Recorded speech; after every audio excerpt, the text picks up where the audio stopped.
ఆ ఉమ్మడి ఆంధ్రప్రదేశ్ ప్రతి జిల్లాకు కూడా నేను విజిట్ చేసి ఉంటాను. కర్ణాటక చూడండి, ఢిల్లీ చూడండి, యూపీ చూడండి, బీహార్ ఎటు పోయినా కానీ ప్రతి దగ్గర వెళ్ళి అంత ప్రయాణాలు అవసరం వస్తే ఇప్పటికిప్పుడే 2-3 గంటల్లో నిజామాబాద్ వెళ్ళిపోవాలి, లేదనుకుంటే ఆదిలాబాద్ అడవులోకి వెళ్ళిపోవాలి, ఉట్నూరుకి వెళ్ళిపోవాలి, ఖమ్మం వెళ్ళిపోవాలి, కొత్తగూడెం వెళ్ళిపోవాలి, నిజామాబాద్ వెళ్ళిపోవాలి, ఇటు నాగార్జున సాగర్ వెళ్ళిపోవాలి, దేవరకొండ, ఎక్కడ ఏ సమస్య అనేది కాదు, ఉంది అనుకుంటే బ్లైండ్గా వెళ్ళిపోయేవాళ్ళం.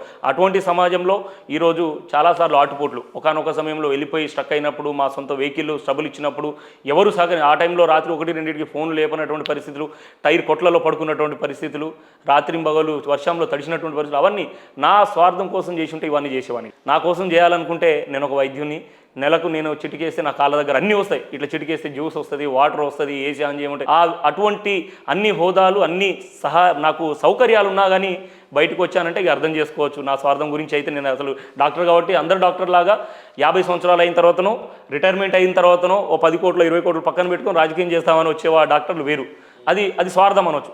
కానీ నా పుట్టుకనే సమాజం కోసం నుంచే వచ్చింది. నేను చదువుతూనే వైద్య విద్యార్థిగా మమతా మెడికల్ కాలేజ్ ఖమ్మంలో ఉన్నప్పటి నుంచే నా ప్రస్థానం స్టార్ట్ అయింది. అంటే నాకు వైద్య విద్య కావచ్చు, వైద్య వృత్తి కావచ్చు, దాన్ని న్యాయం చేస్తూనే, నమ్ముకున్న ధర్మాన్ని న్యాయం చేస్తూనే మళ్ళీ సమాజం కోసం నిలబడుతూనే వస్తున్నాను. ఈ ప్రస్థానం ఈ 15 సంవత్సరాలు కాదు, నా ఉన్నటువంటి రిమైనింగ్ రెస్ట్ ఆఫ్ లైఫ్లో కూడా ఇదే ప్రస్థానంతో ముందుకెళ్తాను. కానీ ఎక్కడ నా స్వార్థం అనేది నాకైతే అనిపించలేదు. కానీ కొందరు నిందలు అనేది సమాజంలో ముందుకెళ్తున్నప్పుడు పళ్ళున్న చెట్టుకే రాళ్ళు అనేది మహనీయులు చెప్పారు. అది ఆషమాషి కాదు, ఉట్టిదిగా వింటా ఉంటాను. కొన్నిసార్లు బీజేపీ వాళ్ళు 10 కోట్లు రాజ్ కుమార్కి ఇచ్చారు, కాంగ్రెస్ వాళ్ళు 5 కోట్లు నిన్న ఇచ్చారు, లేదంటే కేటీఆర్ 10 కోట్లు పంపించారు. పొద్దున్న లేస్తే కేటీఆర్ని తిరుగుతారు, నాకెందుకు పంపిస్తాడు ఆయన?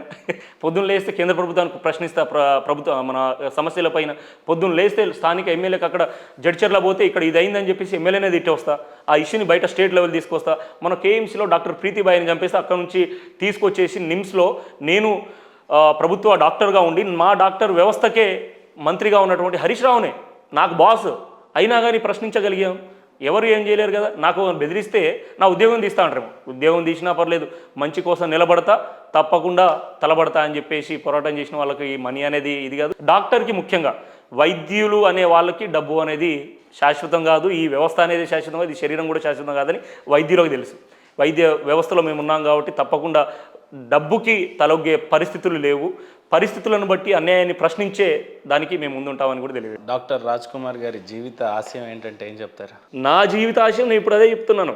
అవసరం ఉంటే నిజంగా రేపటి రోజున ఈ సమాజానికి చదువుకున్న వాళ్ళు, యువకులు, సమాజం మీద పట్టు ఉన్నవాళ్ళు, సమస్యల మీద అవగాహన ఉన్నవాళ్ళు, సామాజిక ఏదైతే అట్టడుగు వర్గాల వారు ఉన్నత స్థాయికి రాగలగాలి, అందరి గురించి పరిశీలించాలి, మార్పు తీసుకురావాలనే అవకాశం రాగలిగితే తప్పకుండా ఈ రాష్ట్రానికి ముఖ్యమంత్రి అవ్వడానికి కూడా వెనకాడను.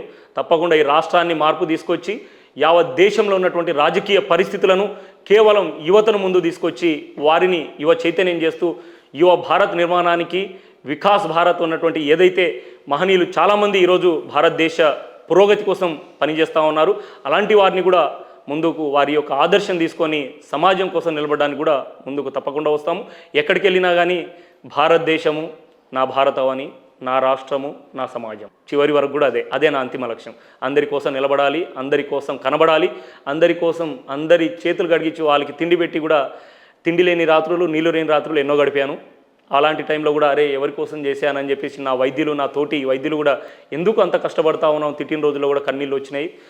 మీరు ఎవరి కోసం పనిచేసావో ఈ సోషల్ మీడియాలో వాళ్ళు మా సామాజిక వైద్యులు కూడా మిగతా వాళ్ళు అరే నువ్వు అంత ప్రయత్నం చేస్తా ఉన్నావు, అంత మీ కులం గురించే మాట్లాడుతూ ఉన్నావు, అయినా కానీ మీ వాళ్ళే నిన్ను క్రిటిసైజ్ చేస్తూ ఉన్నారు, మీ వాళ్ళే నిన్ను కామెంట్ చేస్తూ ఉన్నారంటే వాళ్ళు అలా ఉన్నారు కాబట్టి నాలాంటి వాడు అవసరం ఉందని చెప్పేసి ముందుకెళ్తా ఉన్నాను. రైట్ రాజ్ కుమార్ గారు, మీ ఆశయం చాలా గొప్పది. ఏ ఆశయం కోసం అయితే మీరు పోరాడుతున్నారో అవన్నీ ఖచ్చితంగా సిద్ధింపజేయాలని మనస్ఫూర్తిగా కోరుకుంటూ, వయసులో బహుశా మీకంటే చిన్నవాడినే పెద్దనే, బట్ స్టిల్ ఖచ్చితంగా అవన్నీ సిద్ధింపజేయాలని మనస్ఫూర్తిగా దేవుడిని కోరుకుంటున్నాను. థ్యాంక్ యూ మహేంద్రన్న గారు.